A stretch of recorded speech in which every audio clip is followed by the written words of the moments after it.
अच्छा अच्छा, ठीक है ठीक है। हाँ हाँ, मैं समझ गया। आप तीनों की प्रॉब्लम को मैं अच्छे से समझ गया। ठीक है। क्या हुआ सर? कौन तीन लोग आए? अरे कहाँ तीन लोग आएंगे? साइंस के स्टूडेंट है, अकेले रहने की आदत हो चुकी है, अकेले ही बड़बड़ाते रहते हैं, है ना? पर तीनों की प्रॉब्लम मैं समझ गया, और वो मैं आपको समझाऊंगा। देखो, ध्यान से देखना, तीन पेशेंट है, ए, बी और सी। जो ए पेशेंट है ना, उसको बहुत ज्यादा वॉमिटिंग हो रही है, बहुत ज्यादा उल्टियां हो रही है। सर कहीं खुशखबरी तो नहीं? मुझे पता था कि तुम्हारा दिमाग जाएगा वहां पर। ए वाले को क्या हो रहा है? बहुत ज्यादा वॉमिटिंग हो रही है, बार बार वॉमिटिंग हो रही है। ठीक है, यहाँ पे लिख लेते हैं कि ए वाले को हो रही है वॉमिटिंग। बी वाला जो पेशेंट है ना, इसको क्या हो रहा है? बहुत ज्यादा पसीना आता है, बहुत ज्यादा पसीना आता है। और अगर मैं अपनी बात करूं, तो मुझे भी एक्सेस में स्वेटिंग होती है, बहुत ज्यादा पसीना आता है। ठीक है सर, ये जो बी वाला है बेचारा, इसको बहुत ज्यादा स्वेटिंग होती है। ठीक है। अब ये सी पेशेंट की बात करूं, तो इस बेचारे को डायरिया हो गया है। सर डायरिया का मतलब? डायरिया का मतलब वाटरी स्टूल। सर उसका मतलब हो गया दस्त लगना। मतलब दस्त लगती है ना, वाटर स्टूल आते हैं ना, वहां से बॉडी फ्लूइड लॉस होता है ना। तो यहाँ पर डायरिया में क्या होता है? बॉडी फ्लूइड का लॉस होता है। ठीक है सर, दस्त लगना और we can say watery stool, जहां पर बॉडी फ्लूइड का लॉस होता है। ठीक है। तो ये तीन अलग अलग पेशेंट है, तीनों पेशेंट की प्रॉब्लम भी अलग अलग है। किसी को बहुत ज्यादा उल्टी हो रही है, किसी को बहुत ज्यादा पसीना आ रहा है, और किसी को हो चुका है डायरिया, मतलब कि वाटरी स्टूल। ठीक है सर। अब इसमें एक बात कॉमन है। सर क्या कॉमन है? इनके तो नाम भी अलग अलग है। कॉमन क्या है? देखो ध्यान से सुनना। सबसे पहले वाले पेशेंट को क्या प्रॉब्लम थी? कि इसको बहुत ज्यादा वॉमिटिंग हो रही थी। जैसे सपोज वॉमिटिंग हो रही है, ठीक है, एक बार, दो बार, तीन बार, बार बार हो रही है, एक दिन में 5 बार हो चुकी है। तो उसमें क्या होगा? बॉडी फ्लूइड लॉस हो रहा है, हो रहा है। अगर मैं वॉमिटिंग करूंगा तो बॉडी फ्लूइड लॉस होगा। दो वर्ड होते हैं, वॉमिटिंग और नोजिया। नोजिया का मतलब होता है फील लाइक वॉमिट, कि मुझे उल्टी आने से पहले लगता है ना कि मुझे उल्टी आने वाली है, मुझे उल्टी आने वाली है, जी घबराता है, तो वो हो गया नोजिया। और वॉमिटिंग मतलब सीधा कर दो। ठीक है। तो इस पेशेंट में क्या हो रहा है? इलेक्ट्रोलाइट का लॉस हो रहा है, बॉडी फ्लूइड का लॉस हो रहा है। ठीक है सर। पेशेंट ए जो है, उसमें इलेक्ट्रोलाइट का लॉस हो रहा है और बॉडी फ्लूइड का भी लॉस हो रहा है। फिर आते पेशेंट बी के पास। ये जो है, इसको बहुत ज्यादा पसीना आता है, बहुत ज्यादा पसीना आता है, बहुत गर्मी लगती है, बहुत पसीना आता है, पसीना पसीना हो जाता है ना, पानी पानी हो जाता है। तो ये जो बी पेशेंट है, ये भी क्या कर रहा है? बॉडी फ्लूइड का लॉस कर रहा है। ये भी क्या कर रहा है? इलेक्ट्रोलाइट का लॉस कर रहा है। मतलब बी पेशेंट में भी क्या हो रहा है? बॉडी फ्लूइड जो है लॉस हो रहा है, इलेक्ट्रोलाइट भी लॉस हो रहा है। चलिए, सी पेशेंट की तरफ आते हैं। इसको डायरिया हो चुका था, इसके वाटरी स्टूल आ रहे थे। तो इस कंडीशन में भी क्या हो रहा है? डायरिया हो रहा है, वाटरी स्टूल आ रहा है, और बार बार जाना पड़ता है। पता है ना, किसी को दस्त लगी है, सबको लगती है दस्त, कभी ना कभी सभी को लगी होगी। तो उस कंडीशन में बार बार वॉशरूम में जाना पड़ता है। तो वहां पर क्या होता है? वाटरी स्टूल आ जाता है। हो सकता है कोई लेक्चर देख रहा है और किसी को दस्त लगी हुई हो, तो अपने दोस्त का नाम मेंशन मत करके चल जाना कि सर इसको दस्त लगी है। तो हो सकता है कि बार बार दस्त जाने की वजह से होता ही है, बॉडी फ्लूइड का लॉस होता है, वाटर का लॉस होता है, इलेक्ट्रोलाइट का लॉस होता है। तो यहाँ पर भी सी पेशेंट में भी क्या हो रहा है? बॉडी फ्लूइड का लॉस हो रहा है और इलेक्ट्रोलाइट का लॉस हो रहा है। सर ये सब तो ठीक है, हमें समझ में आ गया कि तीन पेशेंट है, तीनों की अलग अलग कंडीशन है, पर एक चीज कॉमन है कि वहां पर बॉडी फ्लूइड का लॉस हो रहा है, इलेक्ट्रोलाइट का लॉस हो रहा है। पेशेंट ए, पेशेंट बी, पेशेंट सी। पर सर ये तो बताइए कि ये इलेक्ट्रोलाइट होते क्या हैं? होते क्या हैं ये, है ना? चलो देखते हैं। आज के लेक्चर में हम स्टार्ट करेंगे B pharmacy first semester pharmaceutical and organic chemistry, unit number 2, lecture number 3, जहां पर हम देखेंगे बहुत ही डिटेल में इलेक्ट्रोलाइट। इलेक्ट्रोलाइट होता क्या है, इलेक्ट्रोलाइट कौन कौन से होते हैं, जो अलग अलग इलेक्ट्रोलाइट होते हैं उनके फंक्शन क्या होते हैं, इलेक्ट्रोलाइट कम हो जाता है तो क्या होता है, इलेक्ट्रोलाइट बढ़ जाता है तो क्या होता है। चलिए ध्यान से सुनिएगा, एक कहानी की फॉर्मेट में बताऊंगा पूरा, है ना? चलिए, देखिए यहाँ पर एक बंदा खड़ा है और वो मुझसे पूछता है सबसे पहले कि सर ये इलेक्ट्रोलाइट क्या है, ये समझाइए। एक बंदा अपने पास आया है, अपन तो पढ़े लिखे हैं, आप और मैं तो पढ़े लिखे हैं, ये बेचारा नया नया है ना? नया नया एडमिशन हुआ बेचारा, स्कूल से सीधा कॉलेज में आ गया, कॉलेज की दुनियादारी से इसको मतलब नहीं है, अब इसको पढ़ना है तो इसको पढ़ाएंगे अपन। ये जो बंदा है सबसे पहले इसको बताएंगे कि इलेक्ट्रोलाइट क्या होता है, फिर इसको बताएंगे कि इलेक्ट्रोलाइट भी कई तरह से होता है, जैसे कि इंट्रासेल्युलर इलेक्ट्रोलाइट। अब नाम से पता लग रहा, इंट्रासेल्युलर मतलब जो आपकी बॉडी सेल के अंदर होता है, ये जो आपकी सेल है इसके अंदर जो इलेक्ट्रोलाइट होंगे वो होंगे इंट्रासेल्युलर इलेक्ट्रोलाइट। ठीक है। एक होता है एक्स्ट्रा सेल्युलर इलेक्ट्रोलाइट, मतलब कि जो सेल के बाहर होंगे, ये आपकी बॉडी सेल है ना, ये आपकी सेल है, सेल के बाहर जो इलेक्ट्रोलाइट होंगे उसे बोलेंगे extra cellular electrolyte. So there are two type of electrolytes, intra cellular electrolytes and extra cellular electrolytes. जो इलेक्ट्रोलाइट्स सेल के अंदर होते हैं उन्हें बोलते हैं इंट्रा सेल्युलर इलेक्ट्रोलाइट, जो इलेक्ट्रोलाइट सेल के बाहर होते हैं उन्हें बोलते हैं एक्स्ट्रा सेल्युलर इलेक्ट्रोलाइट। ठीक है सर। अभी सबसे पहले हमारा अभी तक यही कंफ्यूजन है कि सर ये इलेक्ट्रोलाइट होते क्या हैं। आपने ये तो बता दिया कि इलेक्ट्रोलाइट दो तरह से होते हैं, इंट्रा सेल्युलर और एक्स्ट्रा सेल्युलर। ठीक है। अब मैं आपको डिस्क्लोजर देने वाला हूँ। इलेक्ट्रोलाइट क्या होते हैं? इलेक्ट्रोलाइट ऐसा कोई भी सब्सटेंस जो कि आयोनाइज हो जाए, ऐसा कोई भी सब्सटेंस जो कि आयोनाइज हो जाए, मतलब कि आयंस में ब्रेक हो जाए। कब ब्रेक होगा आयन में? In the presence of suitable solvent, in the presence of solvent, और we can say suitable solvent. तो इलेक्ट्रोलाइट क्या होता है? ऐसा सब्सटेंस जो कि आयोनाइज हो जाए एक सुटेबल सॉल्वेंट की प्रेजेंस में। एग्जांपल से बताता हूं। यहां पर है आपके पास वाटर, और वाटर क्या है? वाटर एक सॉल्वेंट है। ठीक है। हमने क्या बोला इलेक्ट्रोलाइट क्या होते हैं? इलेक्ट्रोलाइट आर दो सब्सटेंसेस जो कि आयोनाइज हो जाए इन the presence of a suitable solvent. तो यहां पर हमने सॉल्वेंट ले लिया, सॉल्वेंट क्या है? वाटर। अब हम लेंगे इलेक्ट्रोलाइट को, जैसे NaCl। जब ये NaCl इस सॉल्वेंट में जाएगा तो ये ब्रेक हो जाएगा Na+ और Cl- में। तो आप देख सकते हैं ऐसा सब्सटेंस, डेफिनेशन को ध्यान से सुनना, ऐसा सब्सटेंस जो कि सॉल्वेंट में जाके आयन फॉर्म में कन्वर्ट हो जाए उसे कहते हैं इलेक्ट्रोलाइट। तो क्या NaCl इलेक्ट्रोलाइट है? बिल्कुल है, क्योंकि ये एक ऐसा सब्सटेंस है जो कि इस सॉल्वेंट में गया और आयंस की फॉर्म में टूट गया। ठीक है। अब ध्यान से सुनना, यहां पर आपको एक वर्ड दे रखा है स्ट्रॉन्ग इलेक्ट्रोलाइट और वीक इलेक्ट्रोलाइट। ठीक है। अब स्ट्रॉन्ग का मतलब क्या होता है, वीक का मतलब क्या होता है? यहां पर ये टूटा, अगर ये पूरी तरह से टूट जाता है तो ये NaCl कैसा है? स्ट्रॉन्ग इलेक्ट्रोलाइट है। और अगर कोई ऐसा सब्सटेंस है, सपोज यहां पर कोई दूसरा सब्सटेंस है जो कि सॉल्वेंट में गया और सॉल्वेंट में जाने के बाद वो पूरी तरह से नहीं टूटा, पूरी तरह से आयंस में कन्वर्ट नहीं हुआ, तो वो हो गया वीक इलेक्ट्रोलाइट। तो इलेक्ट्रोलाइट कई तरह से हमने देखा, intracellular, extra cellular, strong electrolyte, weak electrolyte, और भी है। एक होता है कॉन्सेंट्रेटेड इलेक्ट्रोलाइट, जहां पर आयंस की कंसंट्रेशन ज्यादा हो। मान लीजिए कोई सब्सटेंस था, उसे मैंने पानी में डाला या किसी भी सॉल्वेंट में डाला, किसी भी सुटेबल सॉल्वेंट में डाला, और ये टूटना स्टार्ट हुआ और इसने टूट टूट कर बहुत सारे आयन दे दिए। तो मतलब हमें ये पता लग जाएगा कि जो भी ये सब्सटेंस था उसमें एक तरह से कॉन्सेंट्रेटेड फॉर्म में था, क्योंकि उसने बहुत सारे आयन दिए। तो मान लीजिए कोई भी सब्सटेंस है, अगर उसने सॉल्वेंट में जाने के बाद बहुत तरह के आयन दिए, बहुत ज्यादा आयन दिए, जैसे NaCl है। अब NaCl अगर कॉन्सेंट्रेटेड फॉर्म में होगा तो जैसे ही वो पानी में जाएगा बहुत ज्यादा आयन देगा, और वहीं अगर NaCl डाइल्यूट फॉर्म में होगा, जैसे ही वो पानी में जाएगा थोड़े बहुत आयन देगा। तो एक तो होता है कंसंट्रेटेड, मतलब ज्यादा अमाउंट में आयन आना, और एक होता है डाइल्यूट, मतलब कम अमाउंट में आयन आना सॉल्वेंट में जाने के बाद। ठीक है। तो एक तो हो गया कंसंट्रेटेड इलेक्ट्रोलाइट, एक हो गया डाइल्यूट इलेक्ट्रोलाइट, और एक तरह से वो डिफाइन कर सकते हैं स्ट्रॉन्ग इलेक्ट्रोलाइट, वीक इलेक्ट्रोलाइट, और एक और तरीके से जो कि सबसे मेन है वो है इंट्रासेल्युलर इलेक्ट्रोलाइट और एक्स्ट्रा सेल्युलर इलेक्ट्रोलाइट। सेल के अंदर इंट्रा, सेल के बाहर एक्स्ट्रा। ठीक है सर, हमें ये क्लियर हो गया कि इलेक्ट्रोलाइट ऐसे सब्सटेंस होते हैं जो कि आयनाइज हो जाते हैं सुटेबल सॉल्वेंट में जाने के बाद, जैसे वाटर और NaCl का एग्जाम्पल हो गया।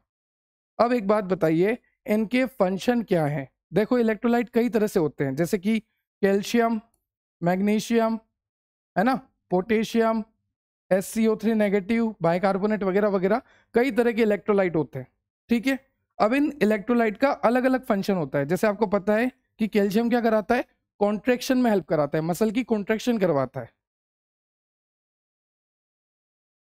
तो ये जितने भी तरह के इलेक्ट्रोलाइट होते हैं, इन सभी का हमारी बॉडी में होना इसेंशियल है,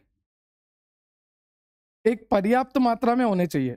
अगर ये इलेक्ट्रोलाइट हमारी बॉडी में ज्यादा हो गए तो भी दिक्कत है, तो भी तरह तरह की प्रॉब्लम आएगी। और अगर ये इलेक्ट्रोलाइट हमारी बॉडी में कम हो गए, जैसे मैंने आपको बताया ना कि उल्टी हो रही है, बार बार दस्त लग चुकी है, बार बार पसीना आ रहा है, तो उस कंडीशन में क्या होता है, बॉडी में इलेक्ट्रोलाइट कम हो जाते हैं, इलेक्ट्रोलाइट का इम्बैलेंस हो जाता है। फिर हम वो पीते हैं ना ORS, oral rehydration salt. Next lecture में बताऊंगा ORS, डिटेल स्टडी करवाऊंगा ORS को, है ना। तो वही पीते हैं हम हमारे इलेक्ट्रोलाइट को बैलेंस करने के लिए। तो इलेक्ट्रोलाइट बहुत ज़रूरी है, ये पता लग गया। इलेक्ट्रोलाइट अलग अलग तरह से होते हैं, chloride, calcium, magnesium, potassium, bicarbonate, तरह तरह के इलेक्ट्रोलाइट होते हैं। इलेक्ट्रोलाइट इंट्रासेलुलर भी होते हैं, एक्स्ट्रासेलुलर भी होते हैं, स्ट्रॉन्ग भी होते हैं, वीक भी होते हैं, कॉन्सेंट्रेटेड भी होते हैं, डाइल्यूट भी होते हैं। ठीक है, उसके बाद देखा कि ये बहुत ज़रूरी होते हैं। अगर इनका अमाउंट ज़्यादा हो गया तो भी दिक्कत है, अगर इनका अमाउंट बॉडी में कम हो गया तो भी दिक्कत है। तो ये देखने वाले हैं कि अलग अलग इलेक्ट्रोलाइट जैसे कैल्शियम, मैग्नीशियम, पोटेशियम, बाइकार्बोनेट, अलग अलग तरह के इलेक्ट्रोलाइट जो होते हैं उनका फंक्शन क्या होता है, अगर वो कम हो जाते हैं तो क्या दिक्कत आती है। सपोज कि मैं एक बंदा हूँ, ऑब्वियसली हूँ यार, और मुझे इलेक्ट्रोलाइट की कमी हो गई, मेरी बॉडी में इलेक्ट्रोलाइट की कमी हो गई। ठीक है, तो यहाँ पर देखो ये बेचारा रोने लग गया, क्यों? क्योंकि मान लो इसको डायरिया हो गया, या इसको वॉमिटिंग हो गई, या इसको स्वेटिंग हो रही है, जिसकी वजह से इसका इलेक्ट्रोलाइट लॉस हो गया। और आपको पता है कि किसी भी बंदे में इलेक्ट्रोलाइट होना तो बहुत ज़रूरी है, एक पर्याप्त मात्रा में इलेक्ट्रोलाइट जो है होना ही चाहिए, है ना। पर इसमें इलेक्ट्रोलाइट लॉस हो गया, तो हम क्या करेंगे, हम देंगे इसे रिप्लेसमेंट थेरेपी। मतलब हम यहाँ पर इस बंदे को इलेक्ट्रोलाइट प्रोवाइड करेंगे, समझे। देखो, electrolyte used in the replacement therapy, ऐसे कौन कौन से इलेक्ट्रोलाइट है जो कि हम रिप्लेसमेंट थेरेपी में दे सकते हैं, वो पढ़ेंगे। हम देखेंगे सोडियम क्लोराइड, NaCl को देखेंगे, फिर हम देखेंगे पोटेशियम क्लोराइड, KCl को देखेंगे, फिर हम देखेंगे कैल्शियम ग्लूकोनेट। इन तीनों कंपाउंड को डिटेल स्टडी करेंगे, इनका मॉलिक्यूलर फॉर्मूला, इनका वेट, इनकी रिएक्शन, इनके फंक्शन, इनकी कमी होने से क्या दिक्कत आ सकती है, किस तरह से ये रिप्लेनिश करेंगे, किस तरह से ये इलेक्ट्रोलाइट के लॉस को सही करेंगे, वो सारी डिटेल स्टडी हम करेंगे। क्लियर? तो आज हम क्या पढ़ने वाले हैं, तरह तरह के इलेक्ट्रोलाइट्स, चाहे वो एक्स्ट्रा सेलुलर हो चाहे वो इंट्रासेलुलर हो, उनके सारे फंक्शन, और अगर किसी को कमी हो जाती है तो उसकी रिप्लेसमेंट थेरेपी करेंगे, अलग अलग कंपाउंड देकर, अलग अलग सब्सटेंस देकर। क्लियर हो गया? अच्छे से क्लियर हो गया? करें स्टार्ट। मैंने आपको वैसे भी बहुत सारा बता दिया है। देखो, शिनचैन भैया आ गए। इसने देखा है शिनचैन? शिनचैन प्यारा प्यारा, मैंने तो बहुत देखा है, मेरा बचपन शिनचैन में निकला है। शिनचैन, डोरेमोन, किट्रेट्सू, निंजा हथौड़ी, है ना। चलो, तो शिनचैन भैया बोलते हैं आई हैव इलेक्ट्रोलाइट, मेरे पास इलेक्ट्रोलाइट है। शिनचैन शीरो को लेके आता है, बोलता है मेरे पास इलेक्ट्रोलाइट है। मैंने कहा अच्छा, आपके पास इलेक्ट्रोलाइट है, पर ये होता क्या है इलेक्ट्रोलाइट, मुझे बताओ तो शिनचैन मुझे बताएगा आपकी इलेक्ट्रोलाइट क्या होता है। वो बोलता है कि ऐसे सब्सटेंस जो कि आयोनाइज हो जाए सॉल्वेंट की प्रेजेंस में, उसे इलेक्ट्रोलाइट कहते हैं। अरे सर, ये तो आपने भी बताया था अभी, जैसे NaCl वाटर की प्रेजेंस में टूटता है ना। ठीक है, आगे चलते हैं। इलेक्ट्रोलाइट्स क्या होते हैं? एक तरह के मिनरल्स ही होते हैं हमारी बॉडी में। इलेक्ट्रोलाइट्स क्या होते हैं? मिनरल्स ही होते हैं हमारी बॉडी में जो कि इलेक्ट्रिक चार्ज रखे। तो इलेक्ट्रिक चार्ज, हाँ जी, जैसे NaCl है। अब NaCl टूटेगा तो कैसे टूटेगा? Na+ और Cl-, तो ये चार्ज दिख रहा है ना, यही चार्ज है, ये जो प्लस माइनस दिख रहा है यही चार्ज है।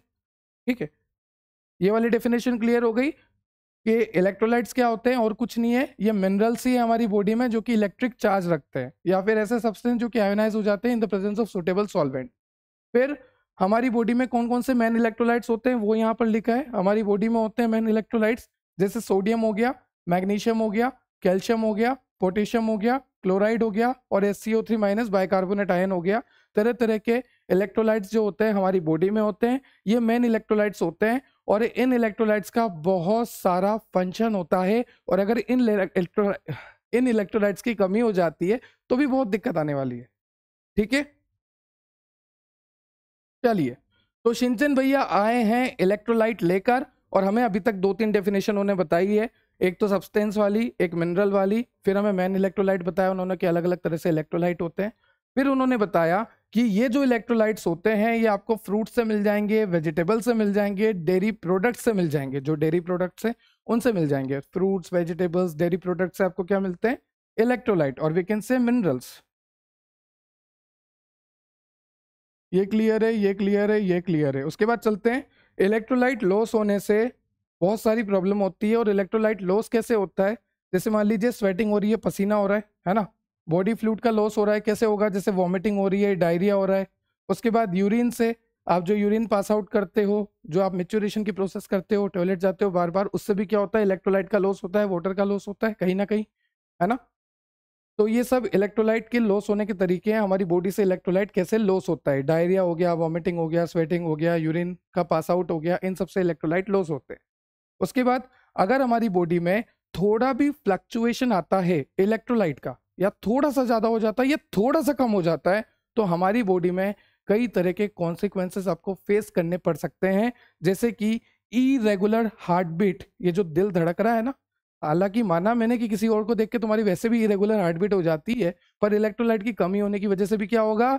इरेगुलर हार्ट बीट हो सकती है।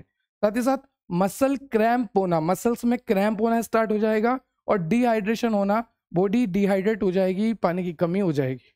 और बॉडी डिहाइड्रेट होना एक बहुत ही गंदी बात है। ठीक है, तो शिनचन भैया आए, तरह तरह की चीजें लेकर आए। क्लियर? उसके बाद शिनचन भैया जाते जाते बोलते हैं कि मेरे इलेक्ट्रोलाइट को ऐसा वैसा मत समझना, मेरे ये जो मेन इलेक्ट्रोलाइट्स है ना, इनके बहुत सारे काम है। जैसा कि आपने देख ही लिया होगा, अगर ये गड़बड़ा जाएंगे तो आपकी हार्ट बीट इरेगुलर हो जाएगी, आपको मसल क्रैम्प हो सकता है, आपको डिहाइड्रेशन हो सकता है। तो मेरे जो इलेक्ट्रोलाइट है उनका बहुत ही ज्यादा रोल है, मसल मूवमेंट करवाते हैं, नर्व की सिग्नलिंग कराते हैं, और भी कई तरह के फंक्शन होते हैं मेरे इलेक्ट्रोलाइट्स के। ठीक है सर, समझ में आ गया। चलें आगे, चलो। ये सारी थ्योरी यहाँ पर लिखी हुई है इलेक्ट्रोलाइट्स के बारे में। अब उसके बाद आ गया टाइप्स ऑफ इलेक्ट्रोलाइट, जिसमें मैंने आपको बताया intra cellular, extra cellular. Intra मतलब सेल के अंदर जो इलेक्ट्रोलाइट मिलते हैं, एक्स्ट्रा मतलब सेल के बाहर जो इलेक्ट्रोलाइट मिलते हैं। चलिए देखते हैं। सबसे पहले इंट्रा सेलुलर इलेक्ट्रोलाइट, ऐसे इलेक्ट्रोलाइट जो कि सेल के अंदर मिलते हैं। जैसे कि आप देख सकते हैं ये सेल बना रखी है, इसके अंदर मैंने ये बता रखा है कि ये इंट्रा सेलुलर इलेक्ट्रोलाइट है जो कि इनसाइड द सेल आपको मिलते हैं, प्रेजेंट इनसाइड द सेल। उसके बाद कौन कौन से ऐसे इंट्रा सेलुलर इलेक्ट्रोलाइट है जो कि मेन होते हैं और जो कि मिलते हैं सेल के अंदर? ज्यादातर, मेनली बोल रहा हूं मैं मैं ये नहीं बोल रहा हूं कि ये सिर्फ सेल के अंदर ही मिलते हैं, मैं ये बोल रहा हूं कि ये मेनली सेल के अंदर मिलते हैं ज्यादातर। कौन कौन से? पोटेशियम, फॉस्फेट, मैग्नीशियम, ये सारे कहाँ मिलेंगे आपको? आपकी सेल के अंदर। मतलब ये सारे इलेक्ट्रोलाइट कैसे हैं जनरली? मेनली ये सारे इलेक्ट्रोलाइट है इंट्रा सेलुलर इलेक्ट्रोलाइट। क्लियर हो गया? अब यहां पर आप देख सकते हैं इन सबके ऊपर चार्ज है, positive charge, negative charge, positive charge. तो शिनचन भैया ने बोला था ना कि चार्ज होगा, इलेक्ट्रिकल चार्ज होगा। ठीक है, अब शिनचन भैया जाते जाते ये भी बोल गए थे कि इनके बहुत सारे फंक्शन होते हैं। जैसे उन्होंने हिंट दे ही दिया था हमें कि अगर कम ज्यादा हो गया तो क्या दिक्कत आ सकती है। तो चलिए देखते हैं कि एक एक का फंक्शन क्या है, क्योंकि आपके सिलेबस में यहाँ पर लिखा है function of major physiological ion, जो अलग अलग तरह के आयन है, जैसे सोडियम हो गया, कैल्शियम हो गया, पोटेशियम हो गया, SCO3- हो गया, तरह तरह की जो आयन है, और वी कैन से तरह तरह के जो इलेक्ट्रोलाइट डिसोसिएट होके आयन बना रहे हैं, उनके फंक्शन भी देखने हैं। तो अभी हम क्या देख रहे हैं? अभी हम देख रहे हैं इंट्रा सेलुलर इलेक्ट्रोलाइट, जिसमें हमने देखा पोटेशियम, फॉस्फेट और मैग्नीशियम। आइए देखते हैं इनके फंक्शन क्या है, क्योंकि सभी के फंक्शन को भी स्टडी करना है। तो सबसे पहला है पोटेशियम। पोटेशियम क्या करता है? सेल के फंक्शन में हेल्प करता है। सेल का जो भी नॉर्मल फंक्शन है, अगर सेल को अपना नॉर्मल फंक्शन परफॉर्म करना है तो पोटेशियम हेल्प करता है। उसके बाद नर्व के ट्रांसमिशन में जो सिग्नल ट्रांसमिट होता है ना, नर्व का जो ट्रांसमिशन होता है ना, न्यूरॉन में पढ़ोगे आप सेकंड सेमेस्टर में, तो वहां पर भी किसका मेन रोल होता है? पोटेशियम का बहुत ही ज्यादा मेन रोल होता है। उसके बाद मसल के कॉन्ट्रेक्शन में भी कहीं ना कहीं पोटेशियम का मेन रोल होता है। तो पोटेशियम का काम आता है सेल के फंक्शनिंग में, नर्व के ट्रांसमिशन में, साथ ही साथ मसल के कॉन्ट्रेक्शन में। ठीक है, ये क्या है, एक तरह का इंट्रासेल्युलर इलेक्ट्रोलाइट है। उसके बाद हो गया फॉस्फेट PO4-3। ये कहाँ का काम आता है? सबसे पहले तो एनर्जी प्रोडक्शन में ये इन्वॉल्व होता है, साथ ही साथ ये पीएच को बैलेंस बना के रखता है, पीएच का बैलेंस बना के रखता है सेल के अंदर। ठीक है, तो फॉस्फेट का क्या काम हो गया?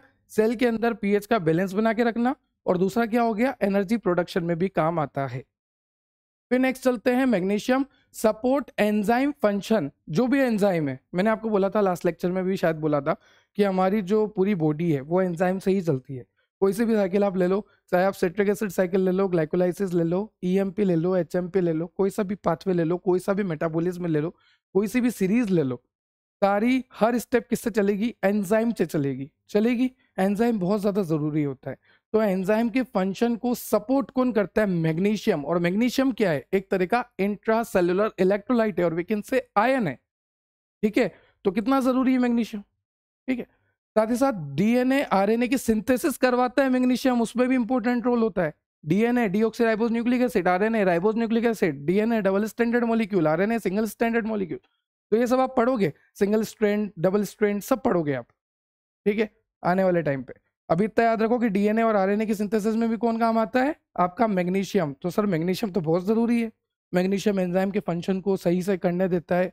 मैग्नीशियम जो है डीएनए आरएनए की सिंथेसिस कराता है, साथ ही साथ help maintain normal muscle and nerve function. Muscle का जो नॉर्मल फंक्शन है, नर्व का जो नॉर्मल फंक्शन है, उसको मेंटेन करके भी कौन रखेगा? मैग्नीशियम रखता है। ठीक है, तो शिनचेन सही कह रहा था कि एक एक आयन का बहुत ज्यादा रोल है हमारी बॉडी में, और सपोज कि इनमें से भी कोई कम ज्यादा हो गया तो हमारी बॉडी में कितने चेंजेस आएंगे। ठीक है, उसके बाद है इम्बैलेंस इफेक्ट। जैसे मान लीजिए अभी हमने जो पढ़ा, जैसे हमने पढ़ा तीन तरह से, पोटेशियम, फॉस्फेट और मैग्नीशियम। हमने बोला कि ये बहुत जरूरी है। अगर मान लीजिए इनकी कमी हो जाती है, कमी क्यों होगी? मैं उल्टियां कर रहा हूँ बार बार, मैं बार बार दस्त जा रहा हूँ, मुझे बहुत ज्यादा पसीना आ रहा है, मेरा एक्सीडेंट हो गया, बॉडी फ्लूइड लॉस हो गया, किसी भी कंडीशन में कोई भी कारण हो, बॉडी से अगर बॉडी फ्लूइड लॉस हुआ है, ठीक है, चाहे मैं बार बार मेच्यूरेशन कर रहा हूँ, बार बार यूरिन पास आउट कर रहा हूँ, मैंने डायूरेटिक्स ले लिया जिससे मुझे बार बार यूरिन फॉर्मेशन हो रहा है, बार बार यूरिन आ रहा है, कोई भी कंडीशन हो पर मेरी बॉडी में से बॉडी फ्लूइड का लॉस हो रहा है, तो उस कंडीशन में कहीं ना कहीं पोटेशियम, फॉस्फेट और मैग्नीशियम की कमी होनी ही होनी है। और अगर इनकी कमी होगी तो जैसा कि आप देख सकते हैं, अगर पोटेशियम कम हुआ तो उसको कहते हैं हाइपोकैलेमिया। अब यहां पर के लिखा हुआ है क्योंकि पोटेशियम को के से ही डिनोट करते हैं, तो ध्यान रखना। कैल्शियम कम होता है तो वहां पे बोलते हैं हाइपोकैल्शीमिया, यहां पर कैलेमिया है, मतलब पोटेशियम कम हो रहा है के। ठीक है, यहां पर क्या होता है, अगर आपकी बॉडी में पोटेशियम का लेवल कम हो जाता है तो आपकी मसल वीकनेस हो जाएगी, आपको बहुत जल्दी थकान आएगी, और आपकी हार्ट बीट भी इरेगुलर हो जाएगी। जो आपकी हार्ट बीट है लपडप लपडप, वो इरेगुलर हो जाएगी। उसके बाद अगर आपको मैग्नीशियम की कमी हो गई, मतलब हाइपोमैग्नीशिया हो गया, तो उस कंडीशन में आपको मसल क्रैम्प हो सकते हैं, थकान जल्दी आएगी और हार्ट रिदम का इश्यू आएगा। उसके बाद अगर आपको फॉस्फेट की कमी हो गई तो आपकी मसल वीक हो जाएगी और आपको बहुत जल्दी थकान आएगी। तो हमने देखा इंट्रासेलुलर इलेक्ट्रोलाइट क्या होते हैं, जो सेल के अंदर मिलते हैं, तरह तरह से देखे, जैसे कि आपका फॉस्फेट हो गया, मैग्नीशियम हो गया, पोटेशियम हो गया। फिर हमने देखा इनका फंक्शन क्या है, फिर हमने देखा कि अगर ये कम हो जाते हैं तो इनकी वजह से क्या क्या दिक्कत आ सकती है। वैसे ही नेक्स्ट है आपका एक्स्ट्रा सेलुलर इलेक्ट्रोलाइट। ये दो सेल है, अगर यहाँ पर आपको इस तरह से चारों तरफ इलेक्ट्रोलाइट ही इलेक्ट्रोलाइट दिख रहे हैं, तो वो जो इलेक्ट्रोलाइट्स होते हैं वो एक्स्ट्रा सेलुलर होते हैं, मतलब कि सेल के बाहर होते हैं। जैसा कि आप देख सकते हैं यहाँ पर ये सारे सेल के बाहर है। ठीक है, तो ये क्या हो गए? एक्स्ट्रा सेलुलर इलेक्ट्रोलाइट्स हो गए। और आप देख सकते हैं यहाँ पर ये दो सेल है, सेल के बीच में इलेक्ट्रोलाइट्स है, तो हम बोलेंगे कि इंटरस्टिशियल फ्लूइड में होते हैं। कहाँ पर होते हैं? इंटरस्टिशियल फ्लूइड, सेल के बीच में जो फ्लूइड्स वगैरह प्रेजेंट होते हैं उनको कहते हैं इंटरस्टिशियल फ्लूइड, क्योंकि वहां पर जो स्पेस होता है उसको कहते हैं इंटरस्टिशियल स्पेस, तो वहां पर जो फ्लूइड होता है उसको कहते हैं इंटरस्टिशियल फ्लूइड। तो ये ऐसे इलेक्ट्रोलाइट होते हैं जो कि सेल के बाहर होते हैं, सेल के बीच में होते हैं, बॉडी फ्लूइड में होते हैं, सेल के अंदर बहुत ही कम या कोई कोई से तो नहीं भी होते हैं। ठीक है, कौन कौन से हैं ऐसे? सोडियम हो गया, क्लोराइड हो गया, कैल्शियम हो गया, आपका बाइकार्बोनेट हो गया, ये सारे इलेक्ट्रोलाइट जो हैं एक्स्ट्रा सेलुलर इलेक्ट्रोलाइट्स होते हैं जो कि सेल के बाहर मिलते हैं, बॉडी फ्लूइड में मिलते हैं और we can say interstitial fluid में मिलते हैं। ठीक है, चलिए नेक्स्ट देखते हैं। यहाँ पर इनके फंक्शन लिखे हुए हैं। सबसे पहले लिखा हुआ है सोडियम का। तो सोडियम क्या करता है, क्लोराइड क्या करता है, कैल्शियम क्या करता है, बाइकार्बोनेट क्या करता है। जैसे हमने इंट्रासेलुलर के पढ़े थे सबके फंक्शन और फिर उनकी कमी होने से क्या होता है, वही सब हम एक्स्ट्रा सेलुलर में भी पढ़ेंगे। हमने देखा एक्स्ट्रा सेलुलर इलेक्ट्रोलाइट कौन कौन से होते हैं, सोडियम, क्लोराइड, कैल्शियम, बाइकार्बोनेट। तो सबसे पहले फंक्शन देखते हैं सोडियम का। जो सोडियम होता है वो फ्लूइड बैलेंस करने में रेगुलेट करता है, ब्लड प्रेशर को रेगुलेट करता है और नर्व फंक्शन के लिए एसेंशियल है। उसके बाद क्लोराइड की बात करें, वर्क विथ सोडियम। क्लोराइड जो है सोडियम के साथ काम करता है और मेंटेन करता है पीएच लेवल को। किसको मेंटेन करता है, एक प्रॉपर पीएच लेवल को मेंटेन करके रखता है, क्योंकि आपको पता है कि हमारी बॉडी में सब चीज मेंटेन ही जरूरी है, स्पेशली पीएच तो मेंटेन होनी ही चाहिए, क्योंकि हर एंजाइम को काम करना है, बॉडी फ्लूइड को सही से काम करना है, सबको सही से काम करना है, तो सबको सही से एक सुटेबल एनवायरनमेंट में एक सुटेबल पीएच देनी जरूरी ही है। ठीक है, फिर आता है calcium, essential for muscle contraction. मैंने आपको बता दिया था कैल्शियम का तो पहले भी कि कॉन्ट्रेक्शन करवाता है। ठीक है, नर्व सिग्नलिंग में हेल्प करता है और बोन की हेल्थ में भी इसका रोल होता है। उसके बाद बात करते हैं बाइकार्बोनेट का। तो बाइकार्बोनेट आप पढ़ोगे second semester human anatomy and physiology, वहां पर आप पढ़ोगे एक्सक्रीशन का चैप्टर। तो आपको पता लगेगा कि कितना इंपॉर्टेंट आयन है ये क्या करता है, एसिड बेस बैलेंस करवाता है, बहुत ही इंपॉर्टेंट आयन है, एसिड बेस बैलेंस करवाता है, पीएच को बैलेंस करता है। ठीक है, और अगर आपके ब्लड में एक्सेस में एसिड होता है तो उसको न्यूट्रलाइज करता है, क्योंकि आपको पता है कि आपकी ब्लड की पीएच कितनी है, अप्रोक्स 7.4 होती है। ठीक है, मतलब न्यूट्रल से थोड़ी बेसिक की तरफ, थोड़ी सी बेसिक की तरफ 7.4, 7 तो न्यूट्रल हो गया। तो अगर ब्लड एसिडिक हो जाएगा तो फिर तो दिक्कत ही दिक्कत, फिर तो पूरी बॉडी खत्म। तो उसको न्यूट्रल करने का काम कौन कर रहा है, bicarbonate, neutralising excess acid in the blood. ठीक है, तो ये सारे इनके फंक्शन हो गए, क्लियर। चलिए, अब अगर ये इम्बैलेंस हो जाते हैं, इनकी कमी हो जाती है तो क्या क्या दिक्कत आती है। जैसे सबसे पहले लिखा है लो सोडियम।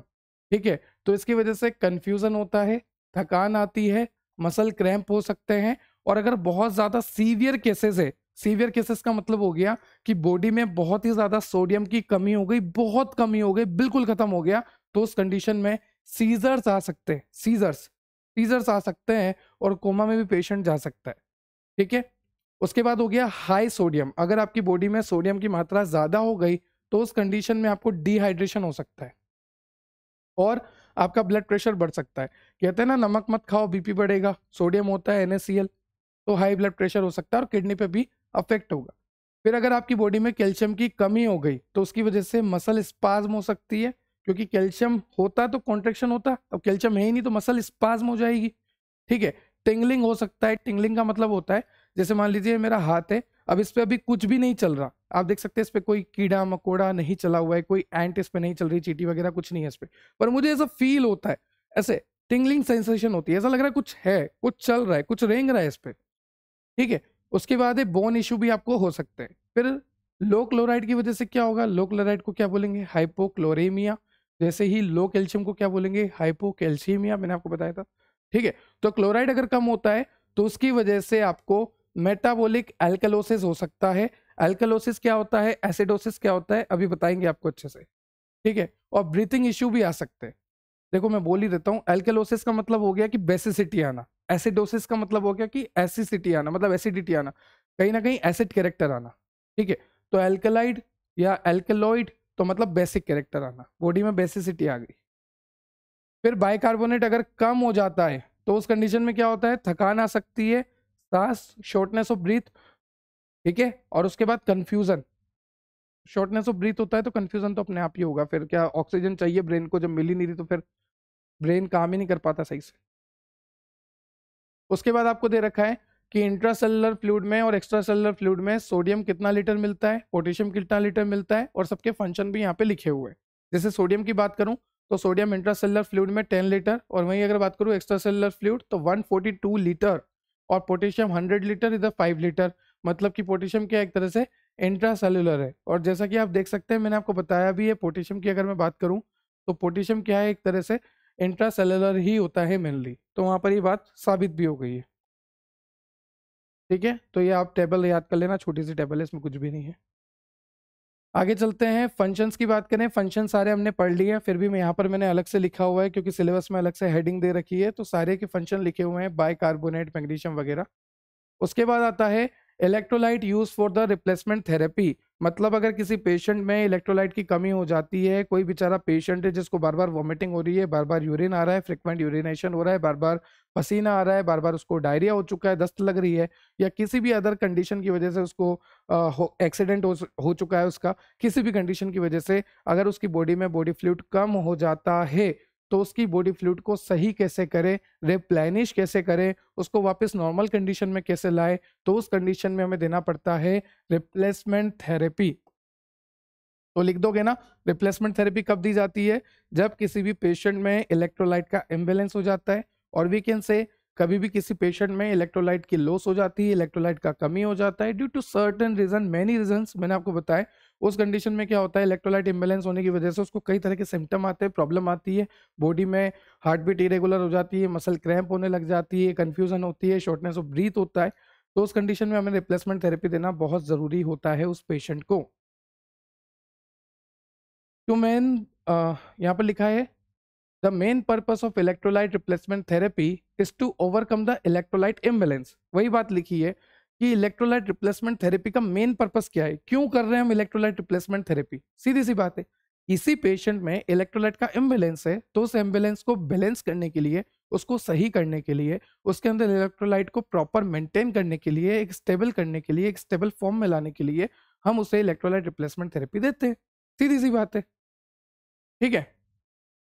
चलिए, तो ऐसा क्यों होता है कि पेशेंट में इलेक्ट्रोलाइट इम्बैलेंस हो जाता है? तो मैंने आपको पहले ही बता दिया, डायरिया की वजह से, वॉमिटिंग की वजह से, डिहाइड्रेशन की वजह से, या फिर आप कोई टैबलेट ले रहे हैं, जैसे मान लीजिए आपने कोई भी ट्रीटमेंट लिया और वो ट्रीटमेंट आपका बहुत ही लंबा चल रहा है, डायबिटीज़ का ट्रीटमेंट, एड्स का ट्रीटमेंट, या कोई भी ऐसा ट्रीटमेंट, ट्यूबरक्लोसिस का ट्रीटमेंट, जिसमें बहुत टाइम तक मेडिकेशन लेनी होती है, पर आपका न्यूट्रिशन प्रॉपर नहीं है, तो उस कंडीशन में भी इलेक्ट्रोलाइट का लॉस हो सकता है।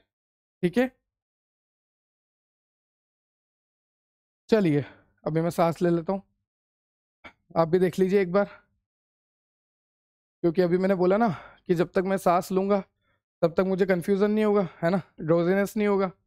चलिए, तो there are few electrolyte present in the body which are responsible for different action like sodium, potassium, phosphate, bicarbonate. हमने देखा ये सबका काम होता है, अलग अलग काम होता है। There are given example of 3 compound which can be use as a major source of electrolyte. अब यहाँ पर 3 कंपाउंड दे रखे हैं जो कि मेजर सोर्स है इलेक्ट्रोलाइट की, ये तो होने ही चाहिए। जैसे कि आपका सोडियम क्लोराइड, इसमें आपको Na+Cl- मिल जाएगा। पोटेशियम क्लोराइड, इसमें आपको K+Cl- मिल जाएगा। कैल्शियम ग्लूकोनेट, यहाँ पर आपको कैल्शियम मिल जाएगा। तो अगर कभी सोडियम की कमी हो गई, सोडियम क्लोराइड, क्लोराइड की कमी हो गई, sodium chloride, potassium chloride, potassium और chloride, calcium Ca+2 muscle contraction वगैरह के लिए। तो किसी भी बंदे को अगर इलेक्ट्रोलाइट इम्बैलेंस है तो हम उसे प्रिस्क्राइब करेंगे, इलेक्ट्रोलाइट रिप्लेसमेंट थेरेपी देंगे। ठीक है, चलिए नेक्स्ट आपको लिखा है सोडियम क्लोराइड। अब सभी के आपको सारी प्रॉपर्टी देखनी है, सोडियम क्लोराइड की, पोटेशियम क्लोराइड की, कैल्शियम ग्लूकोनेट की, इन तीनों कंपाउंड की आपको सारी प्रॉपर्टी देखनी है, physical property, chemical property, molecular weight, इनका फॉर्मूला क्या होता है, सब कुछ देखेंगे। और स्पेशली सिलेबस में जिसपे स्टार लगा हुआ है ना, उसका ऐसे भी देखेंगे। मान लीजिए कोई सैंपल है, कोई भी सैंपल है, अब मुझे पता करना है कि इसके अंदर सोडियम क्लोराइड कितना है, तो कैसे पता करूंगा, क्वांटिटी कैसे पता करूंगा, ऐसे की मदद से, ASSAY की मदद से। या फिर मुझे पता करना है कि इसकी प्योरिटी कितनी है, कितना प्योर है ये, तो कैसे पता करूंगा, ASSAY, ऐसे की मदद से। तो आपको सिलेबस में जब यूनिट 1 दे रखी है ना, वहाँ पे आपको लिख रखा है कि इन सब का ऐसे भी करना है जिसके ऊपर स्टार लगा हुआ है। तो करेंगे हम, सोडियम क्लोराइड का करेंगे, कैल्शियम ग्लूकोनेट का करेंगे, क्योंकि इन दोनों के ऊपर स्टार लगा हुआ है। चलिए स्टार्ट करते हैं। सबसे पहले sodium chloride, NaCl, table salt, common salt आपको पता ही है, तो इसका मॉलिक्यूलर फॉर्मूला NaCl होता है। इसका मॉलिक्यूलर वेट होता है 58.44। इसके और भी सिनोनिम है, जैसे कि टेबल सॉल्ट भी बोलते हैं सोडियम क्लोराइड को, कॉमन सॉल्ट भी बोलते हैं, और रॉकी सॉल्ट और रॉक सॉल्ट भी बोलते हैं आपके सोडियम क्लोराइड को। ठीक है, उसके बाद बात करते हैं कि सोडियम क्लोराइड आपको नेचुरली भी मिलता है, और सोडियम क्लोराइड आप लेबोरेटरी में भी बहुत आसानी से बना सकते हैं, जो कि आप सभी को पता है, रिएक्शन जिसका नाम है न्यूट्रलाइजेशन रिएक्शन। ध्यान से सुनना, जैसे मान लीजिए मैंने NaOH लिया, NaOH क्या होता है, आपका बेस होता है, साथ में मैंने ले लिया HCl, ठीक है। HCl क्या होता है? आपका एसिड होता है। तो आप देख सकते हैं Na प्लस और Cl माइनस यहाँ पे बन जाएगा आपका NaCl। ठीक है। और H प्लस, है ना, और H प्लस यहाँ से और OH माइनस यहाँ से, तो आपको निकल जाएगा यहाँ पे वाटर।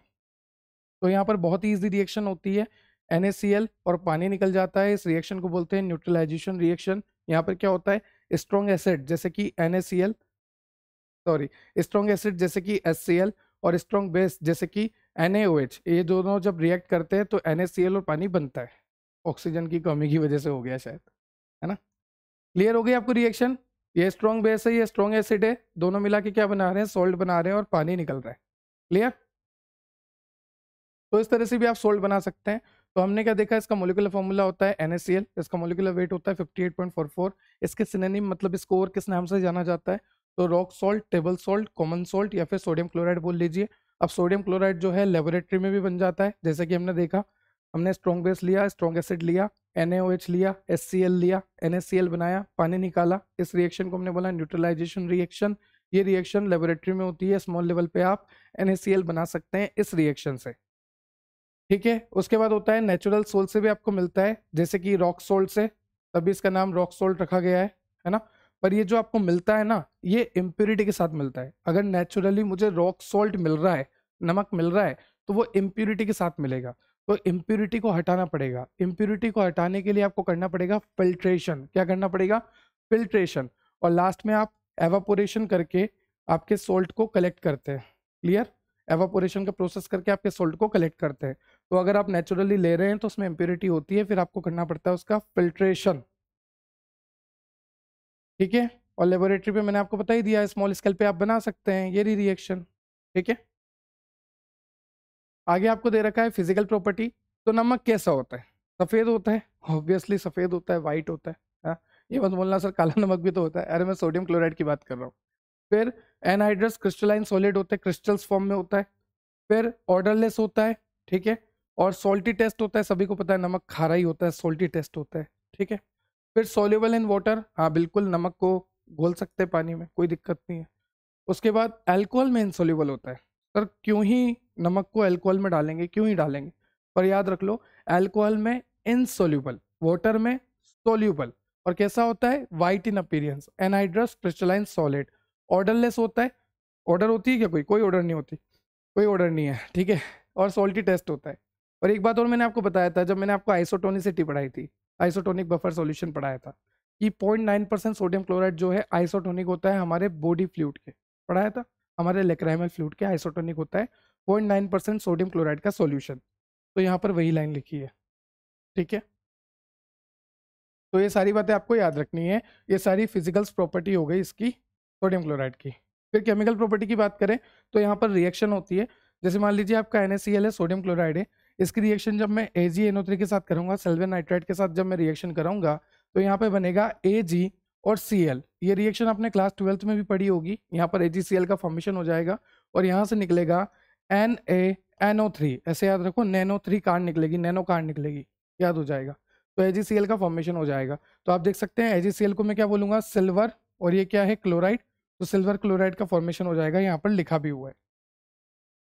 फिर सेकंड लिखा है आपको, it can also react with sulphuric acid. अगर मैं बात करूं NaCl की, तो NaCl जो है सल्फ्यूरिक एसिड मतलब कि H2SO4 के साथ भी रिएक्ट कर लेगा। NaCl plus H2SO4। तो यहाँ पर क्या बनेगा, NaHSO4। ये Na है, ये H है और ये SO4 है। तो यहाँ से एक H लूंगा, 2 H है ना, तो एक H लूंगा, तो NaHSO4। अब यहाँ पर क्या बचा, यहाँ पर एक तो हाइड्रोजन बचा एक, और यहाँ पर एक Cl बचा, तो यहाँ पे निकल जाएगा आपका HCl। क्लियर? इस तरह से ये सारी आपकी क्या होती है, केमिकल प्रॉपर्टीज होती है। तो ये केमिकल प्रॉपर्टी है सोडियम क्लोराइड की, ये फिजिकल प्रॉपर्टी है सोडियम क्लोराइड की। ये मॉलिक्यूलर फॉर्मूला दे रखा है, वेट दे रखा है, सिनोनिम दे रखी है, मेथड ऑफ प्रिपरेशन दे रखी है, नेचुरल और लेबोरेटरी वाली। उसके बाद आपको बता रखा है ऐसे। तो जब आप फार्मास्यूटिकल एनालिसिस पढ़ोगे तो वहां पर आप पढ़ोगे आपकी वोल्हार्ड मेथड। ठीक है। वहां पर आप पढ़ोगे आपके मोर्स मेथड। तो उसकी वजह से आप कर सकते हो ऐसे ऑफ सोडियम क्लोराइड। उसके बाद बात करते हैं यूजेस के, कि नमक का क्या यूज़ है। तो नमक तो देखो, एक तो खाने वाने में काम आता है, पता ही है आपको, सारी सब्जी में सब्जियों का राजा है। मतलब फीकी सब्जी किसको अच्छी लगती है। और वैसे भी हम तो कॉलेज लाइफ के स्टूडेंट सब थे, तो उस कंडीशन में मेस में खाना खाते थे, तो टेस्ट तो होता नहीं था सब्जी में। नमक डाला, नींबू डाला, बस हो गया। वही एक ही टेस्ट, चाहे कोई सी भी सब्जी बन जाए, टेस्ट एक ही आता था, क्योंकि नमक डाल के खानी पड़ती थी, क्योंकि टेस्टलेस सब्जी बनती थी। तो नमक तो हमारे लिए वरदान था उस टाइम। अब बात करते हैं नमक के यूज़ की, तो आप सेलाइन सॉल्यूशन बना सकते हैं नमक से, है ना। जैसे कि मान लीजिए साइनस। साइनस क्या होता है? साइनस को मैं बताता हूँ।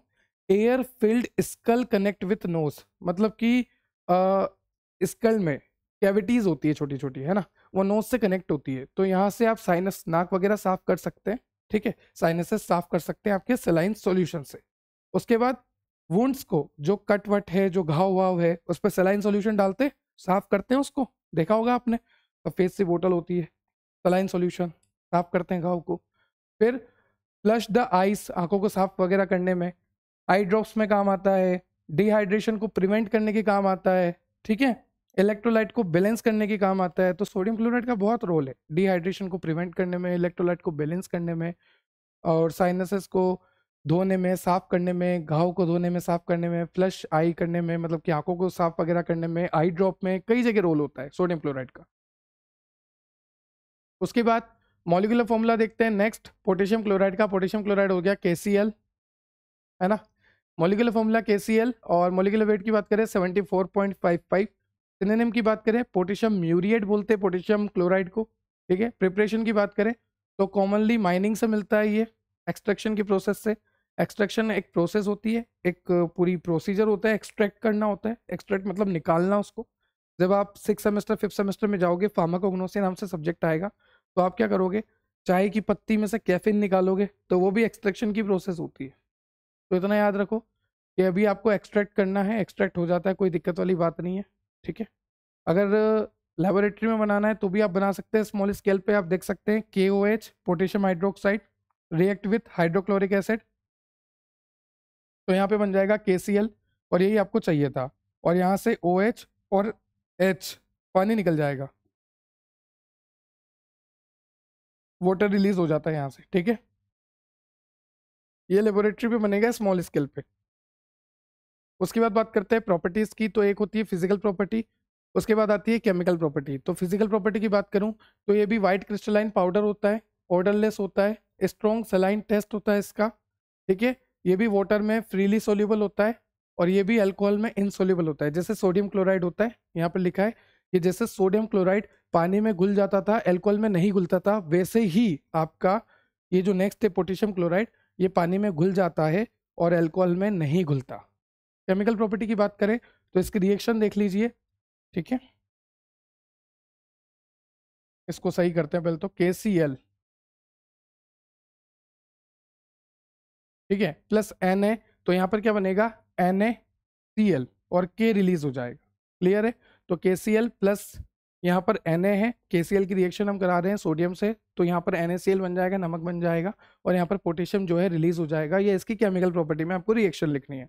तो केमिकल प्रॉपर्टी में रिएक्शन हो गई, फिजिकल प्रॉपर्टी में आपको सारी प्रॉपर्टीज हो गई कि व्हाइट क्रिस्टलाइन पाउडर है, ऑर्डरलेस है, स्ट्रॉन्ग सलाइन टेस्ट है, साथ ही साथ फ्रीली सोल्यूबल है वाटर में, और इनसोल्यूबल है अल्कोहल में, ठीक है।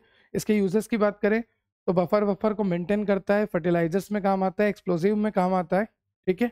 और आगे अच्छे यूजेस लिखे हुए हैं, ये देखो, हाइपोकैलेमिया को ट्रीट करता है। अब हाइपोकैलेमिया, कैलेमिया मतलब पोटेशियम, के मतलब क्या हो गया, पोटेशियम, हाइपो मतलब क्या हो गया, कम। तो जब कभी बॉडी में पोटेशियम कम हो जाता है, तो ये जो कंडीशन होती है इसको बोलते हैं हाइपोकैलेमिया। हाइपोकैलेमिया कैसी कंडीशन होती है, जहां पर बॉडी में पोटेशियम की कमी हो जाती है। तो उस पोटेशियम की कमी को सही कौन करेगा, आपका KCl, क्योंकि नाम से पता लग रहा है KCl मतलब K आ रहा है, तो पोटेशियम क्लोराइड में पोटेशियम है, और अगर मेरी बॉडी को पोटेशियम की कमी है तो मैं ले लूंगा पोटेशियम क्लोराइड, तो पोटेशियम चला जाएगा। तो बॉडी में पोटेशियम की कमी थी, मतलब क्या था, हाइपोकैलेमिया, तो मेरा हाइपोकैलेमिया सही हो जाएगा। तो पोटेशियम क्लोराइड जो है हाइपोकैलेमिया को सही करता है। अगर आपका ब्लड प्रेशर हाई है तो उसको भी रिड्यूस करता है पोटेशियम। उसके बाद reduce the risk of heart diseases and stroke. अगर आपको ब्रेन स्ट्रोक का प्रॉब्लम है, हार्ट स्ट्रोक का प्रॉब्लम है, हार्ट डिजीजेज है, तो उनको भी सही करने का काम करता है, उनके रिस्क को भी कम करने का काम करता है पोटेशियम क्लोराइड। उसके बाद वाटर सॉफ्टनर की तरह काम आता है। पोटेशियम क्लोराइड पानी को सॉफ्ट करने की कोशिश करता है।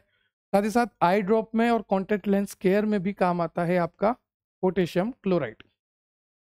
बहुत सारे फंक्शन हो गए। चलिए, फिजिकल प्रॉपर्टी हो गई, केमिकल प्रॉपर्टी हो गई, मेथड ऑफ प्रिपरेशन हो गई, बहुत सारे फंक्शन हो गए, मॉलिक्यूलर फॉर्मूला हो गया, सिनोनिम हो गया, मॉलिक्यूलर वेट हो गया, सारी चीजें हो गई। अब नेक्स्ट आपका आ गया कैल्शियम ग्लूकोनेट। ठीक है, कैल्शियम ग्लूकोनेट की बात करूं, इसका मॉलिक्यूलर फॉर्मूला होता है C12। इसको आप कैसे लिखोगे, इस तरह से लिखना C12H22 CaO, इस तरह से, क्योंकि यहाँ पे क्या है कि पीपीडी बनती है जब नीचे नहीं लिख सकते ना, इसलिए साथ में लिखा हुआ है, वरना ये ऐसे आएगा एग्जैक्ट। इसको मैं सही करके दूंगा, आपको टेंशन मत लो। तो यहाँ पे बात करें मॉलिक्यूलर वेट की तो 430.37। सिनोनिम की बात करें तो कई सारे सिनोनिम है, एक दो सिनोनिम आप याद रख लेना, जैसे कि कैल्शियम डी ग्लूकोनेट आप याद रख सकते हैं, कैल्शियम ग्लूकोनेट बोल लीजिए या फिर कैल्शियम डी ग्लूकोनेट बोल लीजिए। डी का मतलब होता है डेक्स्टोरोटेटरी, डेक्स्टोरोटेटरी, और एक होता है लीवोरोटेटरी, है ना, क्लॉकवाइज एंटी क्लॉकवाइज, इतना याद रखो, डी डेक्स्टोरोटेटरी। तो मॉलिक्यूलर फॉर्मूला देख लिया, मॉलिक्यूलर वेट देख लिया, सिनोनिम देख लिए, आगे चलते हैं। नेक्स्ट आपको दे रखी है सिंथेसिस। तो सर सिंथेसिस में स्ट्रक्चर याद करके जाए। देखो स्ट्रक्चर याद करने की कोई भी जरूरत नहीं है, पर इजी है तो कर सकते हो, एग्जामिनर खुश हो जाएगा, वरना तो क्या ही है, कोई दिक्कत नहीं, वरना आप डायरेक्ट भी लिख सकते हो। ग्लूकोज से ग्लूकोनिक बना, ग्लूकोनिक से कैल्शियम ग्लूकोनेट बन गया इन the presence of calcium carbonate, बस इतना सा करना है। ग्लूकोज, पानी, gluconic, calcium carbonate, calcium gluconate, इतना सा कर लो। और जिसको लग रहा है कि वो कर सकता है तो 2 मिनट सुन लो, कुछ भी नहीं है। देखो carbon carbon carbon carbon carbon CH2OH, अरे भैया ग्लूकोज तो सबको ही पता होता है, C6H12O6, तो उसको अरेंज करके लिखा हुआ है, 1 carbon 2 carbon 3 carbon 4 carbon 5 carbon 6 carbon, तो C6। वैसे ही हाइड्रोजन 12 है, H12, और O यहाँ पर 6 है तो O6। ठीक है, इसी को अरेंज करके लिख दिया। अब ये जो ग्लूकोज है और ये जो ग्लूकोनिक एसिड है, यहाँ पर सिर्फ एक ही चीज का फर्क है, बाकी पूरी स्ट्रक्चर सेम है। आप देख सकते हैं यहाँ पर है C डबल बॉन्ड O, और फिर यहाँ पर है H, और यहाँ पर क्या हो गया, कार्बोक्सिलिक ग्रुप जुड़ गया, बस इतना सा फर्क है और कुछ भी नहीं है। बाकी आगे क्या है, जब इसकी रिएक्शन कैल्शियम कार्बोनेट से कराएंगे तो ये जो है कार्बन ही है, इनका मतलब क्या होता है, ये सब कार्बन ही होते हैं, इनको नहीं लिखे तो भी अंडरस्टैंडिंग होते हैं कि हाँ ये कार्बन है। ठीक है, तो आप चाहते हैं तो रिएक्शन याद कर सकते हैं, कुछ भी नहीं है, बहुत ईजी है, एक एक लाइन चेंज है बस, बाकी सब कुछ सेम है। आप देख सकते हैं HOH OHH HOH OHH HOH HOH HOH HOH, सब कुछ सेम है। चलिए नेक्स्ट आपको दे रखा है physical property of calcium gluconate ही था ना, हाँ हाँ ग्लूकोनेट। चलिए तो फिजिकल प्रॉपर्टी की बात करें, it is available in white crystalline granular और क्रिस्टलाइन फॉर्म। वही बात है कि ग्रेनुलर फॉर्म में मिल जाएगा या क्रिस्टलाइन फॉर्म में मिल जाएगा।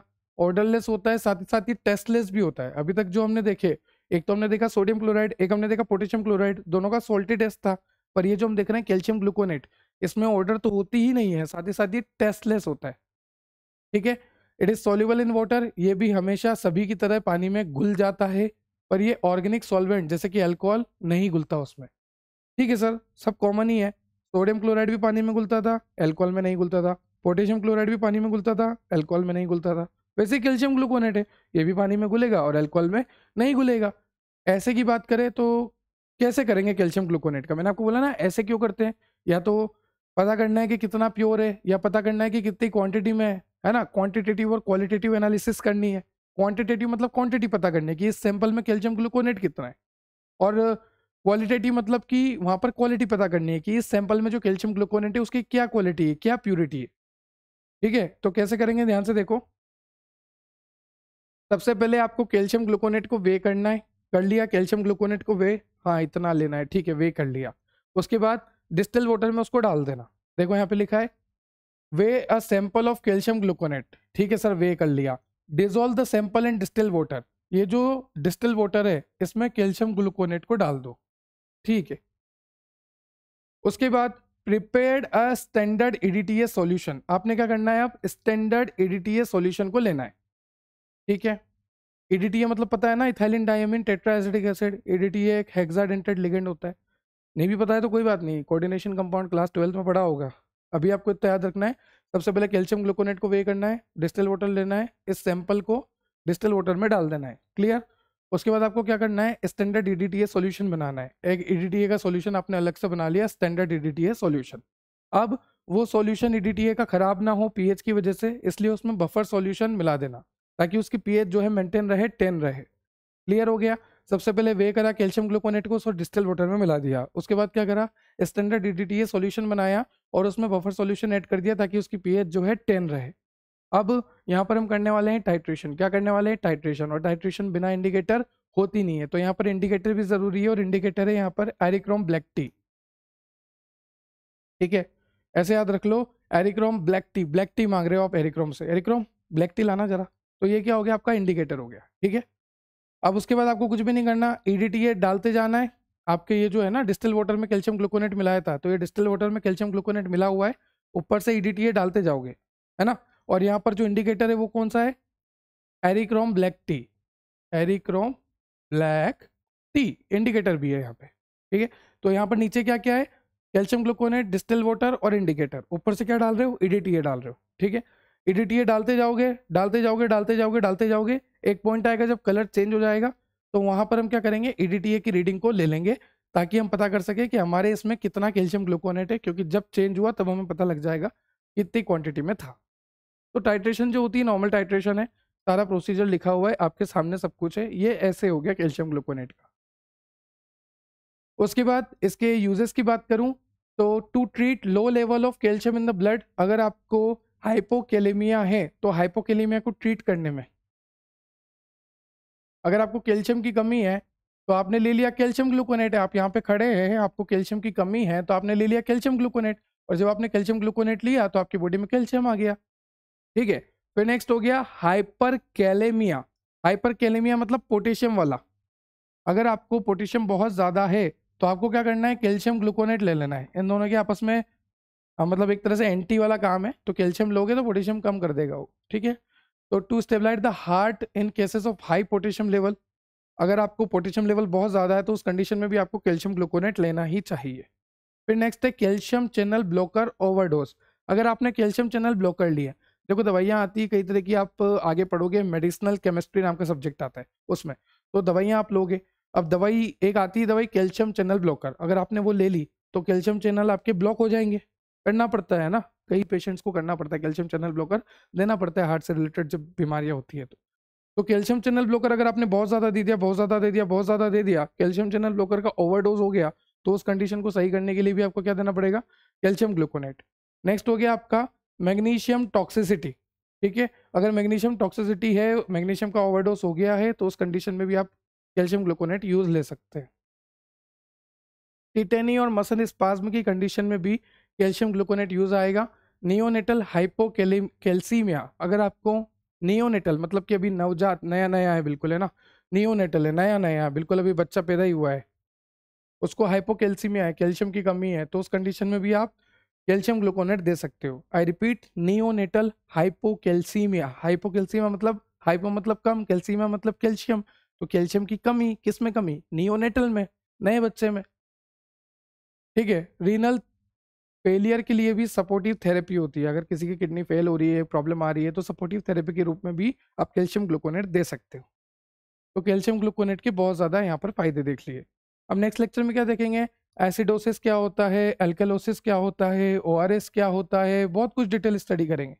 ठीक है, तो ये था आपका B pharmacy first semester pharmaceutical inorganic chemistry unit number 2 lecture number 3, जहां पर हमने देखा different type of electrolyte. Electrolyte होते क्या हैं, इलेक्ट्रोलाइट का फंक्शन क्या है, कई तरह से इलेक्ट्रोलाइट देखे, intercellular electrolyte, extra cellular electrolyte, strong electrolyte, weak electrolyte और डाइल्यूटेड इलेक्ट्रोलाइट, कॉन्सेंट्रेटेड इलेक्ट्रोलाइट, फिर कौन सा इलेक्ट्रोलाइट कहाँ पर मेनली मिलता है, उसका फंक्शन क्या होता है, उसके ज़्यादा होने से क्या हो जाता है, कम होने से क्या हो जाता है, इलेक्ट्रोलाइट कम क्यों होता है, इलेक्ट्रोलाइट कम होता है तो उसको रिप्लेस कैसे कर सकते हैं, कौन कौन से कंपाउंड है जो कि इलेक्ट्रोलाइट के रिप्लेसमेंट में काम आते हैं, उनका मॉलिक्यूलर फॉर्मूला, उनका केमिकल फॉर्मूला, उनके सिनोनिम, उनकी फिजिकल प्रॉपर्टी, केमिकल प्रॉपर्टी, उनकी सिंथेसिस, यहाँ तक कि उनका ऐसे को भी हमने डिटेल स्टडी करा है, और इसी के साथ हमने इलेक्ट्रोलाइट को बहुत ही डिटेल स्टडी करा है।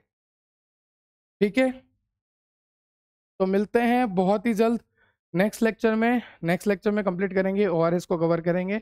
आई होप आपको लेक्चर क्लियर हुआ होगा। अगर आपको लेक्चर से रिलेटेड कोई भी डाउट है तो आप कमेंट सेक्शन में कमेंट कर सकते हैं। ये नोट्स आपको मिलेंगे www.depthofbiology.com वेबसाइट पर। ठीक है, साथ ही साथ आप एप्लीकेशन डाउनलोड कर सकते हैं प्ले स्टोर से, डेप्थ ऑफ बायोलॉजी, टेलीग्राम से जुड़ सकते हैं, डेप्थ ऑफ बायोलॉजी, इंस्टाग्राम से जुड़ सकते हैं, depth of biology, WhatsApp channel से जुड़ सकते हैं। और अगर आपको कन्फ्यूजन है तो आप डायरेक्ट जाके सर्च करिए, डिस्क्रिप्शन, वीडियो के डिस्क्रिप्शन में भी आपको सारी लिंक्स मिल जाती है। ठीक है, तो subscribe and share for more, ताकि ऐसी वीडियो मैं आपके लिए और मेहनत से लेकर आता रहूं। Have a nice day, have a good day. जय श्री राम। Thank you.